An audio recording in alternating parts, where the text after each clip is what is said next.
कि स्कूल कोई अवैध नहीं होते हैं, शिक्षा का मंदिर कहा जाता है, उन्हें अवैध कहना भी नहीं चाहिए। ये सरकार की सोची समझी साजिश है ताकि पढ़े नहीं और आपके जो भ्रामक खबर है उनको मान जाए। जब आदमी पढ़ेगा नहीं तो आगे बढ़ेगा नहीं, ये मोदी जी का कहना है। जो नशेड़ी हो जाएंगे तो गुलाम बन के रहेंगे और शिक्षित हो जाएंगे तो प्रश्न उठाएंगे। कहाँ बुलेट ट्रेन है, कहाँ 100 स्मार्ट सिटी है। लखनऊ में मैं बैठा हूँ, विधानसभा यहाँ से 50 मीटर की दूरी पर है। ये कहीं आपको स्मार्ट सिटी लग रही है? नमस्कार, आगाज टाइम्स देख रहे हैं आप। मैं हूं आपके साथ पलक शर्मा। आइए रुक करते हैं इस खबर की ओर। 5000 सरकारी स्कूलों को मर्ज करने के आदेश पर सरकार के ऊपर भड़की लखनऊ की जनता। यूपी सरकार 50 से कम छात्र संख्या वाले 5000 से अधिक स्कूलों को मर्ज करने जा रही है। इसके विरोध में 51 स्कूली बच्चों ने हाईकोर्ट की लखनऊ बेंच में याचिका दायर की थी। हाईकोर्ट ने सुनवाई पूरी करते हुए फैसला सुरक्षित रख लिया है। यूपी में सरकारी स्कूलों के मर्जर पर घमासान मचा हुआ है। लगातार सरकार को भेजने का काम चल रहा है। विपक्ष का आरोप है सरकार शिक्षा से दूर करने की पूरी तैयारी में है यूपी के गरीब परिवार के बच्चों को। इसी पर ज्यादा बात करने के लिए हमारे संवाददाता समीर खान ने राजधानी लखनऊ के लोगों से बातचीत करी। बातचीत के दौरान लोगों द्वारा नाराजगी जताते हुए क्या कुछ कहा गया, सुनिए इस वीडियो में। उत्तर प्रदेश में 5000 स्कूलों को मर्ज किया जाना है, जिसको लेकर मुख्यमंत्री योगी आदित्यनाथ ने अपना फैसला सामने ला दिया है। उसके बाद लगातार विपक्ष घेर रहा है, चाहे कांग्रेस की बात कर लें या स्वामी प्रसाद मौर्य की अपना जनता पार्टी की बात कर लें या समाजवादी पार्टी या आम आदमी पार्टी की बात करें। तमाम सभी विपक्षी पार्टी लगातार सरकार को घेर रही हैं कि मधुशाला तो हर गली मोहल्ले में हर 2 कदम की दूरी पर खुलती जा रही है, लेकिन शिक्षा पहुंचाने की जगह शिक्षा को पहुंचने से रोका जा रहा है। इसको लेकर 5000 स्कूलों को मर्ज किया जा रहा है। इससे ज़्यादा बात करने के लिए कुछ लोग हम उनसे बात करेंगे। सर, कैसे देख रहे हैं फैसले को कि 5000 स्कूलों को मर्ज किया जाना है और सरकार ने उसमें यह भी तर्क दिया है कि कम बच्चों के चलते इस तरीके का फैसला लिया जा रहा है? देखिए, अब जब औले पड़े सर पे तो सफाई देनी पड़ रही। पहले तो ये था कि सब अवैध, सब अवैध, सब अवैध। आप ये बताइए, गांव में, ग्रामीण में, क्षेत्रों में जो दूर दूर पे स्कूल है, वहाँ पे अगर 30 हैं, 20 हैं, या तो क्या सरकार ने उनके उस स्कूलों में जो मर्ज करने का वादा किया है, तो गांव में उस बसों में गाड़ियाँ लगाने का भी वादा किया उसमें कि जो स्कूल हम मर्ज कर रहे हैं उनकी सुविधा के लिए कोई उन्हीं ने उसके लिए काम तो किया नहीं है। हमारा कहने का मकसद है, उन्हीं ने मैन तो डिबेट कर दिया। अब इसकी लड़ाई लड़िए, न्यायालय जाइए, इधर जाइए, उधर जाइए, उलझा के रख दिया ना। कितना खर्च होगा, कितना वक्त बर्बाद होगा। आपने तो अपना काम कर दिया। वो कहते हैं ना कि उंगली कर दी, अब आप चिल्लाते रहिए, उधर दौड़ भाग मचाते रहिए। हमारा कहने का मकसद ये है कि स्कूल कोई अवैध नहीं होते हैं, शिक्षा का मंदिर कहा जाता है, उन्हें अवैध कहना भी नहीं चाहिए। कम ज़्यादा हो सकते हैं। तो आपने उनकी कोई प्लानिंग तो करी नहीं थी पहले से। 30 बच्चे हैं, 20 बच्चे हैं, 28 बच्चे क्यों हैं? आप प्राइवेट स्कूलों को इतना बढ़ावा दे रहे हैं, इतनी शिक्षा महंगी कर रहे हैं, इतना सब कुछ कर रहे हैं। जो स्कूल का टीचर है, जो बच्चों को पढ़ाता है, उसके बच्चे बड़े स्कूलों में पढ़ते हैं। ऐसा क्यों है भाई? जैसे कि हमारे में कहा जाता है कि हमारे में मदरसे में जो मौलाना पढ़ाता है उसके बच्चे उससे बड़े मदरसों में पढ़ते हैं। ये चीज़ ख़त्म होनी चाहिए। शिक्षा का मंदिर होता है, कोई छोटा बड़ा नहीं होता है, उसे हमें कम हाँकना नहीं चाहिए। अगर ये काम हुआ है तो क्या उससे पहले कुछ सुविधा का भी उन्होंने इंतज़ाम किया है? मर्ज कर लिए, जैसे कि मैं यहाँ पर खड़ा हूँ और मुझे दुबग्गे में स्कूल ट्रांसफ़र हो रहा है। अब यहाँ से बच्चे कैसे जाएंगे, गरीब बच्चे कैसे जाएंगे? क्या उसकी भी उन्होंने कोई प्लानिंग मेरी जानकारी में कि उन्होंने नहीं की है? ये मर्ज कर दिया है कि इतने बच्चे, फालतू तनख्वाह जा रही थी, फालतू टीचर जा रहे थे। सरकार अगर टीचर मनमानी कर रहे थे, बिल्कुल एक्शन होना चाहिए। पैसा जा रहा है, हमारा भी टैक्स होता है, जितने खड़े सब लोग उसका टैक्स जाता है।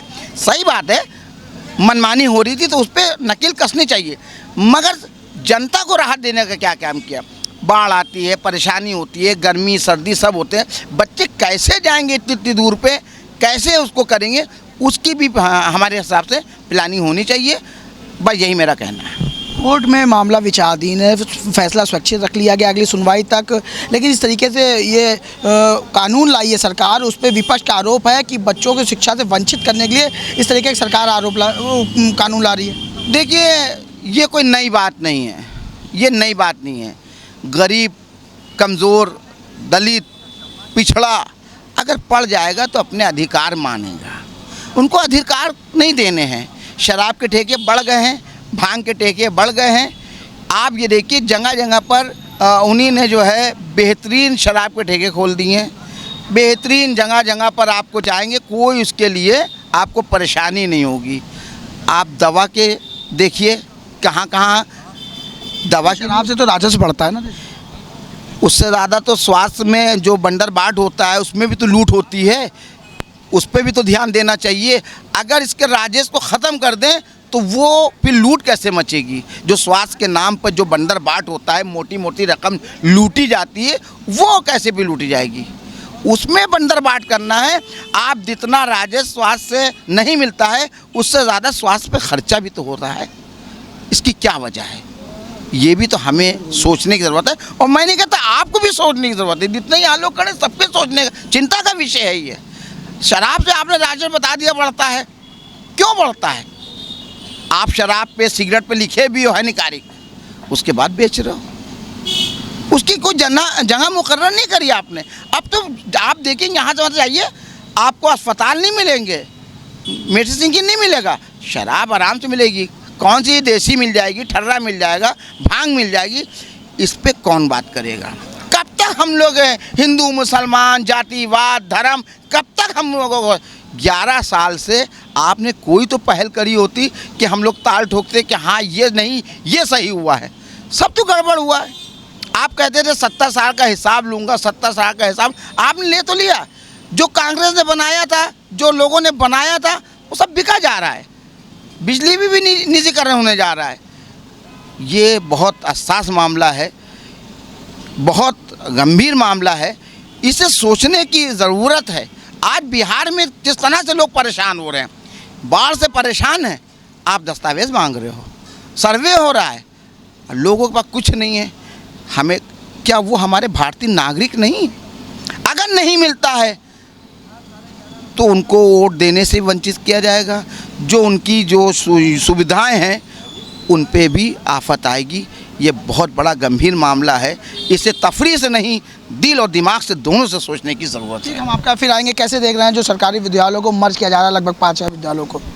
देखिए, ये सरकार जो है ये जो काम सरकार कर रही है कि निंदनीय काम है। और दूसरी बात, जिस विभाग के मंत्री हैं माननीय संदीप सिंह जी, उनके बाबा पूर्व में इस प्रदेश के 2 बार मुख्यमंत्री भी रहे माननीय कल्याण सिंह जी, और उन्होंने शिक्षा का काफ़ी बढ़ाव दिया। और बढ़ाव देने के बावजूद अगर उनकी अध्यक्षता में ऐसा काम हो रहा है तो गलत है। दूसरी चीज़ है, सरकार ने अगर ऐसा काम किया है तो सरकार को एक तत्कालीन सत्र बुलाना चाहिए था और विधानसभा में ऐसी चर्चा करके और विपक्ष का और सत्ता का दोनों का निर्णय लेना चाहिए था, ताकि ये कानून के और संविधान के तहत काम हो सकता था। दूसरी बात रह गई है, ये बहन मायावती जी ने जो स्कूल खुलवाए थे, 250 स्कूल पर, 250 आबादी पर एक स्कूल उन्होंने खुलवाया था, क्योंकि मायावती जी एक अनुसूचित जात परिवार से थी और तब के लहू से और शिक्षा की बदौलत से ये उत्तर प्रदेश की एक मुख्यमंत्री के रूप में आई थी। तो उनका शिक्षा का दर्द महसूस था और शिक्षा का बढ़ाव मायावती जी ने 2007 के और 12 के बीच अपने कार्यकाल में अधिक से ज़्यादा दिया, जो बधाई के पात्र माननीय बहन कुमारी मायावती जी हैं। रह गया सवाल जो ये शिक्षा का मामला हो रहा है, इस पर सरकार तो अपने हिसाब से ही काम करती है, सरकार आगे आती है जाती हुई बात का काम। सवाल जहाँ तक रह गया है विपक्ष का, स्वामी प्रसाद मौर्य जी ने विरोध किया है और संजय सिंह बोले हैं अभी तक कि हम जो है 9 तारीख से इसका अभियान चलाएंगे। और हम आपको एक चीज़ बता दें, ये लोहिया जी का फरमान था कि जब रोड सून होंगे तो जो है पार्लियामेंट और असेंबली हमारा होगी। रह गया है विपक्ष के नेताओं का मामला। तो विपक्ष के नेताओं पर इसलिए मैं नहीं ज़्यादा कहना चाहता हूँ कि यही 2019 में लोकसभा में चुनाव हो रहा था और सपा बसपा का गठबंधन था। माननीय नेता मुलायम सिंह जी ने कहा था कि पुनः प्रधानमंत्री जी को मैं देखना चाहता हूं। तो कहने का मकसद ये है, आज जनता लड़ाई अपनी लड़ रही है और मेरा मानना है कि अपनी लड़ाई स्वयं खुद ही आदमी को लड़ना चाहिए, रोड से सदन तक, सदन से कोर्ट तक।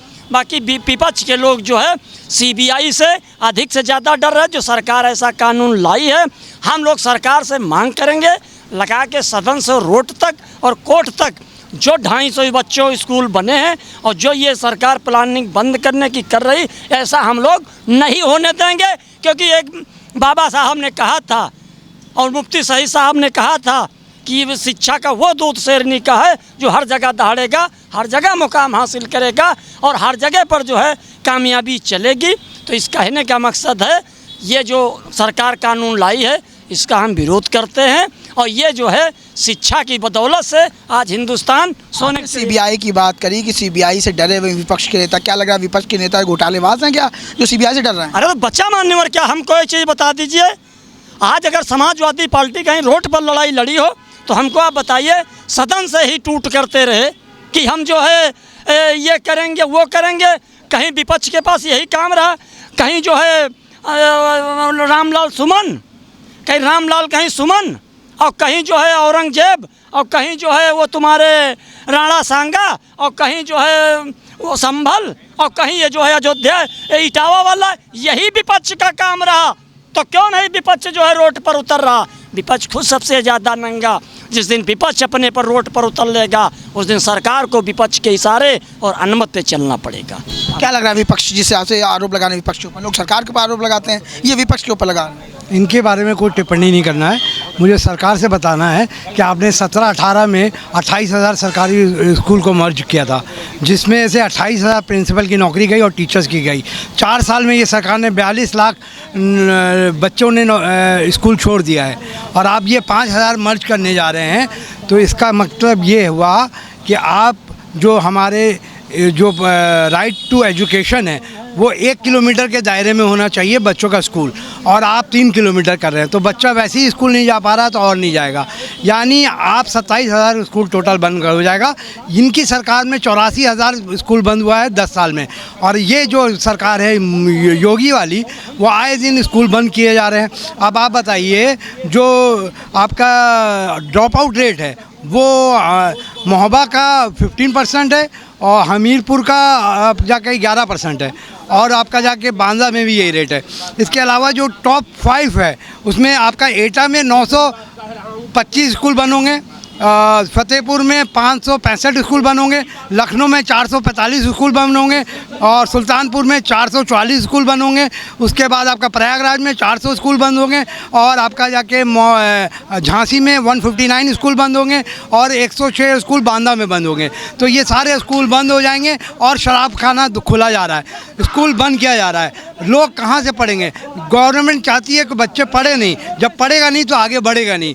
आप बताइए आज एनआरसी के लिए बिहार में आपके रजिस्ट्रेशन डेट मांगा जा रहा है, जब आप पढ़ेंगे नहीं, हाई स्कूल पास नहीं होंगे तो आप कहाँ से देंगे उनको डेट ऑफ बर्थ? ये सरकार की सोची समझी साजिश है ताकि पढ़े नहीं और आपके जो भ्रामक खबर है उनको मान जाए। जब आदमी पढ़ेगा नहीं तो आगे बढ़ेगा नहीं, ये मोदी जी का कहना है, मेरा कहना नहीं है। इसके बावजूद आप 84 स्कूल बंद कर दे रहे हैं। 1 लाख लोग पूरे इंडिया में ड्रॉप आउट हुए हैं स्कूल से, और आपको ये भी बता दे रहे हैं यही मोदी जी, यही इनकी सरकार में सबसे ज़्यादा है। क्यों है ऐसा बताइए आप मुझे? ये बार बार लोगों को, बच्चे लोगों को हटा रहे हैं, स्कूल बंद कर रहे हैं, और ये जब से सरकार है ये तभी से है। तो इसके विरोध में जब तक लोग रास्ते में नहीं आएंगे ये वापस लेने वाले नहीं हैं। आज आपके सबसे जो मेन मुद्दा है स्वास्थ्य शिक्षा, वो आपसे छीना जा रहा है। जनता को आगे आना होगा और ये लड़ाई लड़नी होगी। जय हिंद, जय भारत। चाचा कैसे देख रहे हैं? सरकार को तो इस पर ध्यान देना चाहिए कि कैसे हम गरीब बच्चों को शिक्षा दें, कैसे गरीबों तक शिक्षा पहुंचाएं, कैसे गरीब का बच्चा शिक्षा ले और आगे बढ़े। लेकिन 5 हाई स्कूलों को मर्ज किया जा रहा है, क्या कुछ फैसला सरकार ने अंदर ले रखा है? ये फैसला तो बहुत निंदनीय है और बहुत ही गलत फैसला है। शिक्षा, एक कहावत तक, शिक्षा वो शेरनी का दूध है, जो पिएगा वो दहाड़ेगा, और जो दहाड़ेगा उससे भाजपा नेताओं को, मुख्यमंत्री को और प्रधानमंत्री मोदी को डर लगता है, क्योंकि वो शिक्षित हो जाएंगे तो कल को अपना हक मांगेंगे, प्रश्न उठाएंगे, इनकी व्यवस्था पे इनका काला इतिहास लिखेंगे। तो इतिहासकार लोग इनका काला इतिहास न लिखें, इसलिए उनको शिक्षित होने से वंचित किया जा रहा है। ये और बच्चों के लिए शराब के ठेके बढ़ाए जा रहे हैं। 3,000 विद्यालय बंद कर रहे हैं, लेकिन पिछले साल 2 साल में 3,000 शराब के ठेके बढ़ गए, भांग के ठेके बढ़ाए जा रहे हैं। और तो और नवयुवकों को हुक्का बार खोला गया है, हुक्का बार किनके लिए खोला गया? आप सर्वे करिए, आप पत्रकार हैं, कभी हुक्का बार में तो लगातार एक रोज सुनने में आता है यहाँ हुक्का बार वहाँ हुक्का यहाँ बार। मारपीट डेली हो रही है, थाना जी, जी, पुलिस जी। डेली हो रहा है। जी। हुक्का बार पे एक दिन आप रिपोर्टिंग करिए, और वहाँ सिर्फ नवयुवक जा रहे हैं नशे की आगोश में। नशे के आगोश में, कि जो नशेड़ी हो जाएंगे तो गुलाम बन के रहेंगे, और शिक्षित हो जाएंगे तो प्रश्न उठाएंगे। सरकार में पूर्व केंद्रीय मंत्री कौशल किशोर हैं, वो अभियान चलाते नशा मुक्त भारत। ढोंग है। अगर उनको, जब वो मंत्री थे, अब हट गए तो ढोंग कर रहे हैं। जब मंत्री थे तब क्या सो, उन्हीं के पीरियड में हुक्का बार खुला है, समझ रहे हैं ना? उन्हीं के पीरियड में जो हुक्का बार खुला है, तब ये मंत्री थे तब सो रहे थे। पूरे भारत में खुला, ये नहीं उत्तर प्रदेश, और पूरे भारत में सेंट्रल से पास हुआ, ये इन्हीं का तो कानून है। हैं? और ये डर रहे हैं कि बच्चे शिक्षित होंगे तो हमारा काला इतिहास लिखेंगे, और इतिहास सदैव इनका बुरा लिखा जाएगा, अच्छा नहीं लिखा जाएगा। इनके काम में कोई अच्छाई नहीं है, समझ रहे हैं ना? तो क्या लग रहा है 2027 में इसका असर देखने को मिल सकता है? बिल्कुल देखने को मिलेगा, लेकिन जनता को जागरूक होना पड़ेगा, जनता को जगाना पड़ेगा, जन जागरण करना पड़ेगा कि जो विद्यालय बंद हो रहे हैं, बहुत ही शर्मनाक घटना है। और युवाओं के लिए हुक्का बार खोला जा रहा है। पिछले 5 साल से स्कूलों में रिक्तियाँ नहीं निकली हैं। बीएड, बीटीसी, डीएलएड करके लोग सड़कों पे टहल रहे हैं, बेरोजगार हैं, लेकिन उनके लिए नौकरियां नहीं दिया। एक ऑप्शन ये भी है स्कूल बंद करने का, कि हम स्कूल अगर मर्जर कर दें, एक जगह ताला लगवा देंगे, तो वहाँ जो है हमको अध्यापक नहीं देना पड़ेगा, चपरासी नहीं देना पड़ेगा, किचन मेड बनाने वाला नहीं देना पड़ेगा, तो स्टाफ कम होगा। हैं? तो ये तो सबसे बड़ी खामी है ना सरकार की, थी नौकरियाँ नहीं देना चाहती। पिछले 5 साल से जो है टीचरों की भर्ती नहीं निकली, ये सबसे बड़ी कमजोरी है और इनका वीक पॉइंट है। कुछ महीनों पहले एक आदेश भी लाई थी उत्तर प्रदेश सरकार, मॉडर्न विद्यालय, आपने सुना हो, सरकारी स्कूलों को मॉडर्न करने जा रही थी, अब बंद करने जा रही है। आप बताइए, आप लखनऊ ये राजधानी है ना, यहाँ के सरकारी प्राइमरी स्कूलों को, इंटर कॉलेजों को जरा एक दिन रिपोर्टिंग करके देख लीजिए। प्लास्टर झड़ गए हैं, पंखे नहीं हैं, क्या है ग्राउंड में, इतनी बड़ी बड़ी इसमें बरसात हो रही ना, घासें होंगी, बच्चों के जाने लायक वहाँ नहीं होगा। लेकिन ये सरकार कर रही मॉडर्न विद्यालय बनाएंगे। बड़े शर्म की बात है कि ऐसे भगवा पहन के जो बैठे हैं योगी हूँ कि ये साक्षरता क्या बढ़ाएंगे, समझ रहे हैं कि नहीं? ये साक्षरता, निरक्षरता इसीलिए सोच रहे हैं बढ़ जाए कि इनका कोई काला इतिहास न लिखे, समझ रहे? धन्यवाद हमसे बात करने के लिए। सर क्या लग रहा है, युवा नशे की ओर जा रहा है, शिक्षा की ओर जा रहा है? युवा कहाँ, युवा तो शिक्षा चाहता था, रोजगार चाहता था। आप नशे की तरफ ले जा रहे हो। जैसे पंडित जी ने कहा कि दारू की दुकानें तो पहले ही सही थी, आपने हुक्का बार भी दे दिया। दरअसल आप नौकरियां दे नहीं रहे, छीनने का काम कर रहे हैं। आप जब छोटे छोटे जहाँ 30 का आप कह रहे हो मेंबर्स होंगे, वहाँ पे वो नहीं हटा दिया जाएगा, तो कहीं ना कहीं आप जब मर्ज करने लगते हो तो दूसरी तरफ आप एक शिक्षक की रोजी भी छीनते हो, वहाँ के कर्मचारी स्कूल के उनकी रोजी छीनते हो, वहाँ के जो खाना बनाने वाले हैं उसका हक छीनते हो। कहीं ना कहीं आप दे नहीं रहे हो। उसी तरीके से आपने फौज में जो 4 साल की अग्निवीर कर दी, आपने नौकरी तो छीनी, प्लस उनके समय को भी कम कर दिया गया। जो 20-20, 25-25 साल की नौकरियां थी उसे आपने 4 साल में रोक दिया है। तो आप कहाँ से ला पाएंगे देशभक्ति अंदर लोगों के जगा पाएंगे? और आप क्या कर रहे हो, आप चाहते हो अशिक्षित रहें लोग, नहीं तो मोदिया कौन करेगा, योगिया कौन करेगा। तो ये चाहते हैं शिक्षा अगर दे दी तो ये अंधभक्ति कहाँ से रहेगी? अंधभक्तों को बनाना है, शिक्षक नहीं बनाने हैं, स्टूडेंट नहीं बनाने हैं, इन्हें कोई इंजीनियर, डॉक्टर, वैज्ञानिक नहीं बनाना है, इन्हें अंधभक्त बनाने हैं। और 11 साल से ये इनका प्रयास आज भी जारी है, और 8 साल से उत्तर प्रदेश में यह प्रयास जारी है। ये किसी को शिक्षा नहीं देंगे। और अब बात आती है 6-5 मूल मुद्दों की, शिक्षा, रोजगार, स्वास्थ्य, नौकरियां, महंगाई, सुरक्षा। अगर इस पर केंद्र सरकार ने कभी कोई बात की हो, या 8 साल से उत्तर प्रदेश की सरकार ने कोई बात की हो, तो आप हमें डाटा पेश कर दीजिए। इन्होंने सिर्फ छीना, उसका डाटा मैं दे दूंगा। इन्होंने कुछ दिया। अभी देश का प्रधानमंत्री कुछ दिन पहले कह रहा था हमने 17 करोड़ नौकरियां दी। मैंने कहा आधा का डाटा दिखा दो, मैंने कहा चौथाई का डाटा दिखा दो, मैंने कहा 1 करोड़ का डाटा दिखा दो। तुम्हारे पास कुछ है नहीं, तुमने छीना है। और जो दिए हैं वो भी बता देते हैं। जो वीआरएस होती है, या जो नौकरी के दौरान मर जाते हैं, या जिनका कार्यकाल पूरा हो जाता है, उन नौकरियों को आपने थोड़ा बहुत बहाल किया है।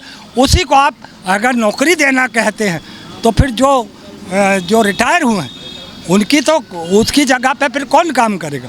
खाली दीवारें या कुर्सियां तो काम नहीं करेंगी ना। तो वो आपने अगर थोड़ा बहुत, वो भी उतना नहीं जितना आपने खाली किया, जितना रोजगार आपने रिटायरमेंट के बाद खाली हुआ, आपने उसकी भी भरपाई नहीं की है। आप कहते हैं हम रोजगार दे रहे हैं, नौकरियां दे रहे हैं। तो ये एक बहुत झूठा खेला है, तो इसमें समझना पड़ेगा सर। एक बहुत सिंपल सी बात है, ज़्यादा प्रिंस भाई ने अंग्रेजी में बोल दिया, मैं हिंदी में बोल देता हूँ, आम आदमी की भाषा समझ में आ जाए।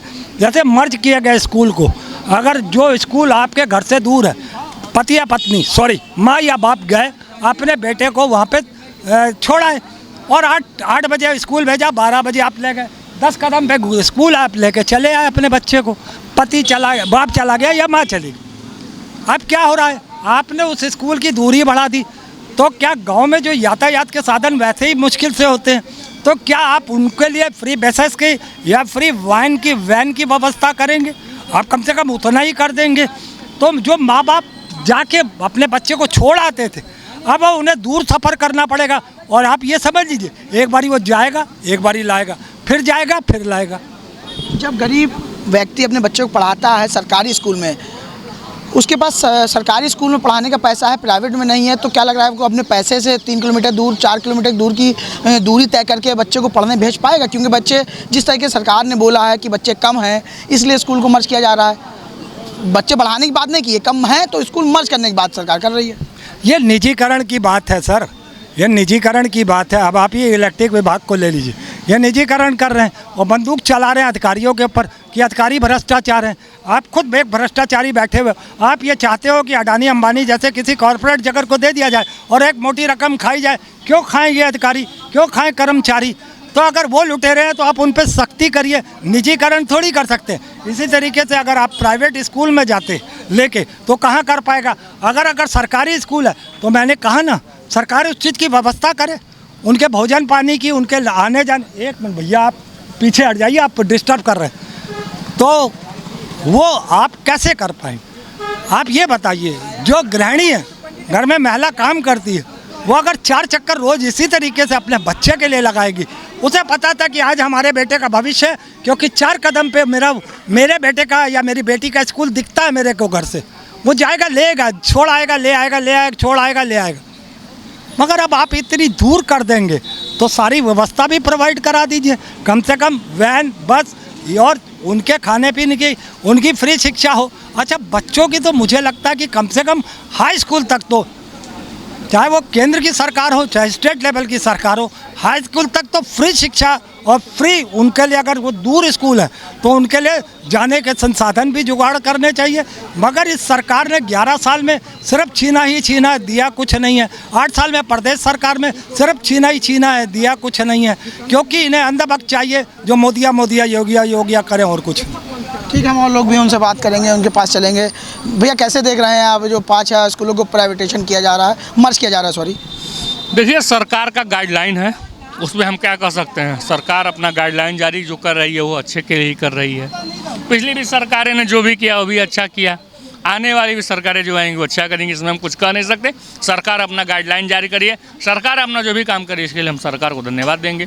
रही बात स्कूल मर्ज कर रही है, तो होगा कोई ना कोई कमियाँ सरकार के नज़र में, माननीय योगी आदित्यनाथ की नज़र में अगर कोई कमी रही होगी तो उस कमी को हो सकता है पूरा करेंगे तो वही 24 वाला रिजल्ट हो सकता है मिले, नहीं करेंगे हो सकता है उससे और बेहतर रिजल्ट मिले। तो कहीं ना कहीं सरकार में 1-2 काम ऐसे हो जाती है जैसे जनता नाराज़ हो जाती है, फिर उठा के पटक देती है। क्या कहना चाह रहे हैं आप क्या कहना चाह रहे हैं? देखिए, मैं कहना कुछ नहीं चाहता हूँ। नाराज़ हैं आप? नहीं, नाराज़ नहीं है। जब किसान, नौजवान और कार्यकर्ताओं को सम्मान नहीं होगा तो हालात बदतर होते ही जाएंगे। आप हमें सम्मान नहीं देंगे तो हम आपको क्यों वोट देंगे, क्यों आपसे को पूछेंगे? हमें सुविधाएं नहीं मिलेंगी तो हम क्यों वोट करेंगे? तो देखिए, सत्ता है, आती हैं जाती हैं, जाती रहेंगी, किसी का ये नहीं है कि हमेशा सबका कब्जा रहेगा। जनता है, जनता अगर आपको बैठाना जानती है तो आपको उतारना भी जानती है। तो घमंड न करें, सबको बराबर सम्मान दें, चाहे वो कार्यकर्ता हो, चाहे देश प्रदेश की जनता हो, माताएं बहनें हो।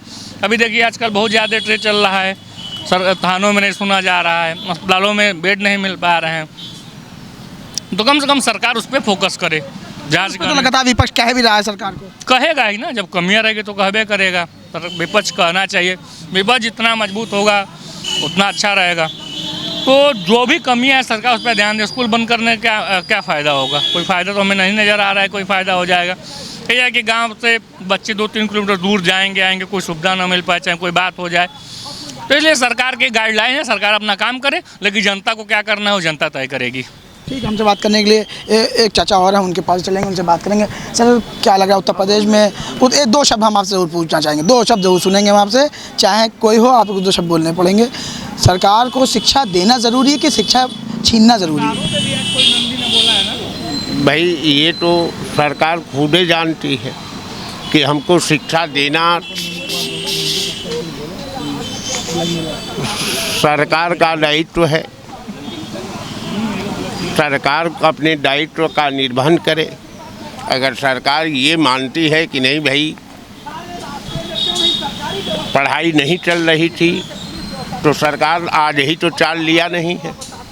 7 साल से योगी जी मुख्यमंत्री हैं, तो आखिर ये 7 साल क्या कर रहे थे?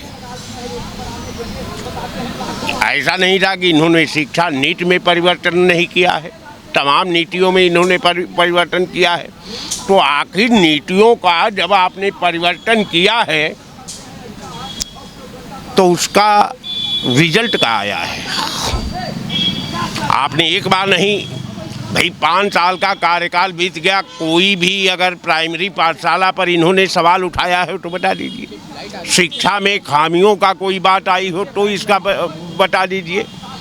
तो कहने का मेरा मतलब कि जब आपने अपने शासन के कालखंड में प्राइमरी नीट में जो शिक्षा की व्यवस्था है उसमें आपने कोई इस तरह का संशोधन नहीं किया कि ताकि ये आवाम को लगे कि भाई हमने प्रयास किया शिक्षा का, और शिक्षा के जो विभागीय कर्मचारी और अधिकारी हैं उस पे काम नहीं किए। ऐसा आपने नहीं किया। एक बार एक आप लाए 5000 टारगेट बना लिए कि 5000 स्कूलों का खात्मा करना है। ये बताइए कि 5000 अगर स्कूल हैं तो अगर एक स्कूल में अगर 3 मास्टर होंगे तो 5000 में 5 तिहाई 15,000 हुए। इनका आपने क्या व्यवस्था किया? इनको कहाँ ले जाएंगे आप? भाई ठीक है, आपने 5000 का स्कूल का मर्ज करा दीजिए, ये 15,000 कर्मचारियों को आप कहाँ नौकरी देंगे? ये कौन बताएगा? बुद्ध ने कहा कि संसार दुख सागरम, ये संसार जो है दुख का सागर है। लेकिन अगर जो उस पॉलिसी को मार्क्स के सामने रखी गई तो मार्क्स ने भी माना कि संसार दुख का सागर है, लेकिन वो यही तक नहीं छोड़ा। उसने कहा कि संसार दुख का सागर है, लेकिन मैं विज्ञान की आधुनिक तकनीक से दुखमय सागर को सुखमय बनाया जा सकता है। आपने तो कोई ऐसा काम नहीं किया। आप केवल स्कूल बंद करते जा रहे हैं, आप हर व्यवस्था को ख़त्म करते जा रहे हैं, आप सारे विभागों को लीज पर देते जा रहे हैं। ये सब लीज पर दे देंगे तो आखिर कल सरकार का काम क्या है? एमपी एमएलए का क्या काम रहेगा? जब शिक्षा को ख़त्म कर दीजिए, बिजली को ख़त्म कर दीजिए, सारा प्राइवेटीकरण हो जाए, सारे प्राइवेट कंपनियां राजा बन जाए, तो कहेगी ना कि भैया आपका ज़रूरत मुझे नहीं है, हम बिजली दे रहे हैं, हम खुद इसका रेट निर्धारित करेंगे, आपसे क्या मतलब? तब आप क्या करेंगे? आपके पास क्या जवाब होगा? आप रियासत में न देश को बांटिए। आपने 40 रियासतें ऑलरेडी पहले स्थापित कर दी है। आसमान से लेके धरा तक सारे 40 गो कंपनियां देश में काम कर रही है। एक ईस्ट इंडिया कंपनी ने पूरे मुगल संतलन का खात्मा कर दिया था। एक ईस्ट इंडिया कंपनी ने। आज जमुना देश में 2500 ईस्ट इंडिया कंपनी काम कर रही है। अब इस विधा का हाल खुदा ही जाने कि अब ये कै दिन रहेगा। कहने का मेरा मतलब कि सरकार को जब ये व्यवस्था है तभी सरकार है। जब सारा विभाग खत्म होगा तो शिक्षा मंत्री क्या करेगा? गृह मंत्री की क्या ज़रूरत है? मुख्यमंत्री की क्या ज़रूरत है? सांसद विधायक की क्या ज़रूरत है? तब तो सारी कंपनियां अपनी पुलिस तैनात कर लेगी, अपना कर्मचारी बना लेगी, अपना चपरासी बना लेगी, आशासन करेगी। कोई बिजली को लेकर करेगा, कोई शिक्षा को लेकर करेगा, कोई तमाम लेकर करेगा, और सरकार घंटा बजाती रहेगी। तो कहने का मेरा मतलब कि मर्जन आप करते हैं तो सरकार को बताना चाहिए कि 5000 कॉलेजों का मर्जन के बाद अगर 3 टीचर उन कॉलेजों में हैं तो 15,000 को नौकरी कहाँ देंगे? जरा इसका हमको उपाय बता दीजिए। से बात करने के लिए देखिए, ये तमाम राजधानी लखनऊ के लोग थे जिन्होंने अपनी प्रतिक्रिया जाहिर करी 5 स्कूलों को मर्ज करने को लेके। कहीं ना कहीं देखा जाए तो सभी का यही कहना है कि सरकार जो फैसला लाई है इससे कहीं ना कहीं नुकसान भी होगा और 2027 में इसका परिणाम देखने को भी मिल सकता है। वीडियो जर्नलिस्ट संदीप के साथ आकाश टाइम्स से मैं समीर खान, लखनऊ।